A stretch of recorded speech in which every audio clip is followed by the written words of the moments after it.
So I'm gonna do my follow-up on the film Joker.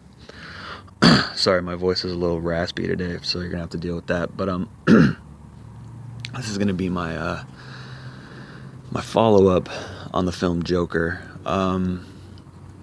It's an interesting thing to think about because the timing of this film is pretty right on, insofar as that we live in a time where I think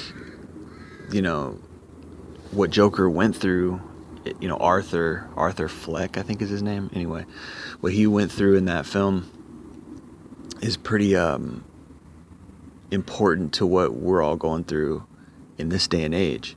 So a lot of times a film comes along and it sort of speaks for the times.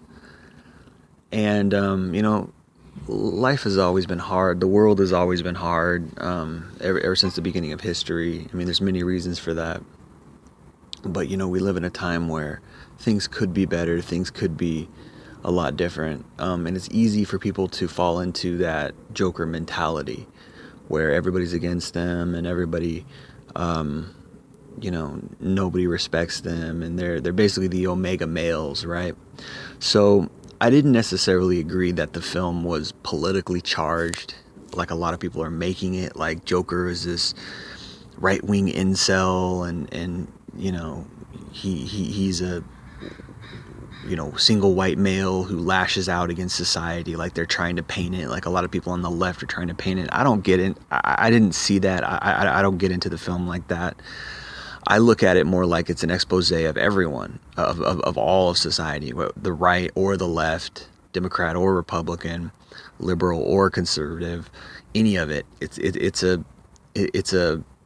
expose, or it's a talk about us as individuals in society, as human beings, us as a society, taken as a whole, right?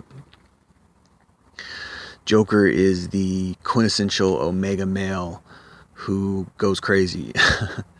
And I think in a sense you get a little bit of a sliver of that in Batman the Dark Knight. Well, there's actually a lot of it. Like that's his whole motivation and all these things, and we get these glimpses into his psychosis, and we get these glimpses into why he does what he does.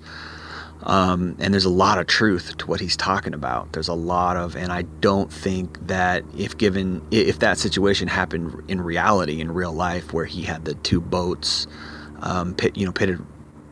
pitted against each other, and there was a bomb on one boat, and one of them was going to blow up. Was it the criminals or society? And the point that he was trying to prove, I don't think that would have went down in real life. I don't think that would have went down like it did in the film. I really don't. And I think that people would have blown up the other ship. I don't know for sure, but I just, depends on the person who had their finger over the button. But, obviously as a nation, we're fucked up. We dropped bombs on Hiroshima. We put Japanese Americans in internment camps.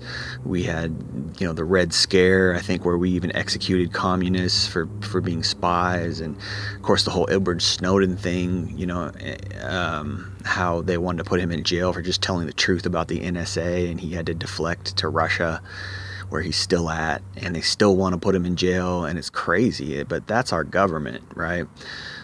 Joker talks about society, like what does society do? And I think the government is a reflection of society to a good extent, but there's good and bad to society, to society. There's good and bad to the government. It's just, life is dualistic, life is just all in how you look at it. It's all in the type of people that you meet. There's good people, there's really evil people, there's messed up people, there's kind people, there's mean people.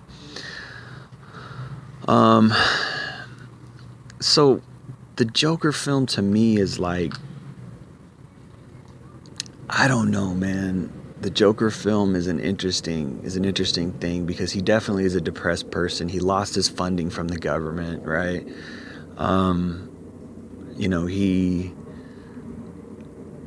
He finds out that his mom was kind of crazy, and his mom was lying to him.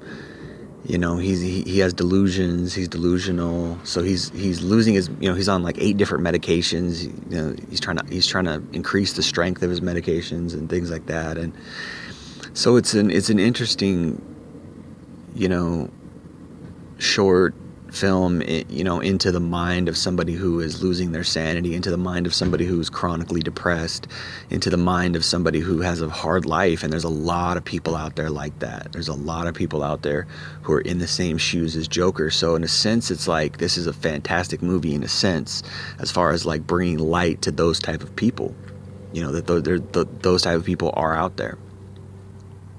So it's very interesting in that sense, and for me, I loved The Dark Knight.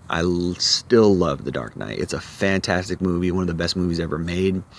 I think it was directed by Christopher Nolan. He did an amazing job. But obviously Heath Ledger carried that film and made it what it was. He was amazing in that film.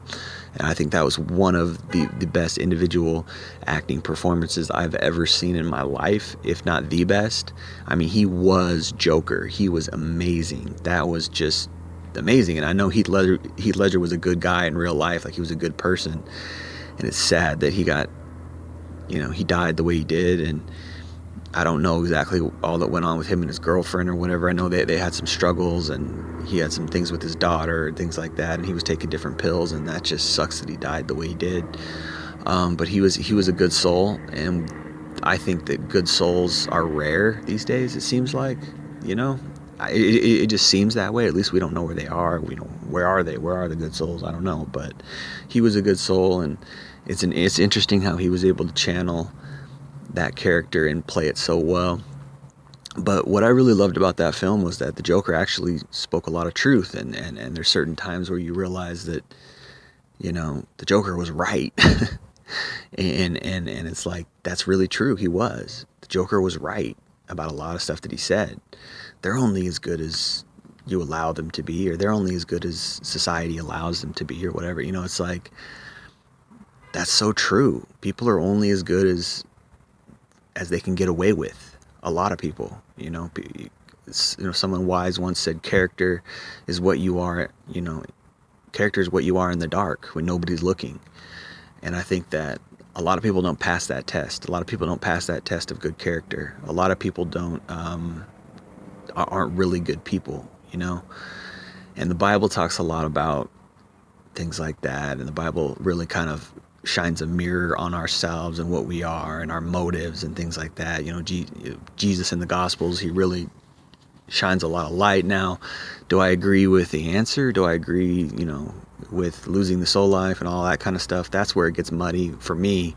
That's where I feel like, well, damn, I don't know. You already threw us in this messed up cage. You already threw us in this messed up sphere, and now you want us to like not seek our own happiness and like not, I don't know. Like, I mean, I totally get the morality part where it's like, yeah, do unto others what you want them to do unto you, and he who is without sin throw the first stone, obviously. But it's also like, we hurt people. Society creates these quote unquote incels. Society creates these psychotic single white males who go shoot up schools. Society creates that. These guys aren't just like, oh, this is just like they just lost it and they couldn't keep it together. No, I mean, these people have been made fun of. These people have been cast out of social circles. These people have been hurt. These people have been damaged. I mean, the things that things that happened to Joker, what I did like about the film Joker was that it really did show certain events that really, really, I think where they were successful in that film is they really showed the events, the subsequent events that happened that really led to his insanity, that really led to him losing it. And I think they nailed that. They really got that right, because they really showed that, hey, this guy is not just a depressed loner loser type where it's his own fault that he's depressed. He just needs to get out there and try. Like, he's been trying. He's been going to his counselor. He's been going to his caseworker. He's been taking the medications they give him. He's been writing in the journal. He's been working at his job. He's really trying, and shitty things keep happening to him. People keep shitting on him. And it's like, yeah, sometimes in life bad things happen and you just gotta like buck up and, okay, I gotta find a new job. Okay, I gotta do this, I gotta do that. But sometimes it's like, you know what I mean? You got to be careful who you're being mean to, because you never know how messed up their life is. You never know that they got a sick mom at home, that their mom is mentally ill, that that they themselves are on medication, that they're all, you know. So this is why somebody like Joker in The Dark Knight is like a hero to a lot of these people, because he's, to a lot of these type of omega males who are cast out by society, who are loners and who are quote unquote losers and who are depressed and on medications, because he's doing something about it. You know what I mean? And this is why he's like a hero type to a lot of these people. So it's not that I'm condoning that, or it's not that I agree with that. It's just I understand it. And it's like, I think that that's what this movie should be. And it's sad that people on the left, bloggers and whomever, people want to use this as a political tool to say, hey, look, this is how the right really feels, and this is how these incels really are, and they want to like turn into a race thing and this, that, and the third. It's like, no, this is a mirror. This film is showing you how these people get the way they are. This film is showing you how these lone gunmen, these lone incel, whatever you want to call them, terrorists, how these guys get to be where they are. That's what this film is about. This film is showing you what you've done, showing you what you've created. And how did it happen? He got set up, he got lied about, his boss was a jerk, he had a low paying job, bad kids messed him. It's like all these things, you know what I mean? All these little things add up. And to some extent, yes, those are a part of life. A lot of those things have happened to me. Like, I've been fired, I've been lied about, I've been talked down to, I've been shitted on, you know, kids have done mean things to me and ran off. Those type of things have happened to me. And it's like, you know, I was always able to not lose it. And then, believe me, there was times where I felt like doing something, felt like chasing those kids down or reacting or doing it. And it's like, we live in a different type of society, man. I mean, hundreds of years ago, if you had a problem with somebody or whatever, you could just have a duel, you know, and shoot it out or whatever. You could do things. But like now, it's like we're so compartmentalized, and we can't even curse at somebody, we can't even do this, or we get put on a watch list, or we get, you know, charged with harassment or whatever. Like all these crazy things that you know we get put through. And it's like all these it's like microaggressions, it's like micro insults, micro pain that we constantly are going through. And it's like, well, yeah, at a certain point you break. And it's like, it should be an incentive for us to treat each other better. It should be an incentive for us to be kind to each other, for us to love each other. But instead, we're just doing how they treated the Joker. That like he was just this sad, depressed guy who needed somebody to be kind to him. And notice how like that dwarf guy who was like really nice to him, he was a dwarf, so he understood. He's like, hey, you know what, I'm a dwarf, and I know what it means for somebody to put me down, and I know how that feels, so I'm not going to put somebody else down. I'm going to be fair to this person. I'm going to treat Joker fairly. I'm going to be kind to him. And when the Joker and that guy who set him up came to his apartment, he killed the guy who set him up, and he let the dwarf guy go because the dwarf guy was kind to him. And that says a lot about human nature. It's like, if we're just kind to each other and we just treat people fairly and nicely, then they'll be all right. And we need that. You know, we need that. And there's so much in our society that's where like toxic masculinity, where people are like, oh, buck up. Oh, you can't take a little bullying. Oh, you can't take some words. And this whole like, you know, boomer mentality where these boomers are like, oh yeah, I did this and this and that, and this generation just a bunch of pussies who can't take words and all this. And it's like, words hurt, man. Words and insulting things that people do to us, they hurt. We shouldn't take this boomer mentality that like, oh yeah, you know, we can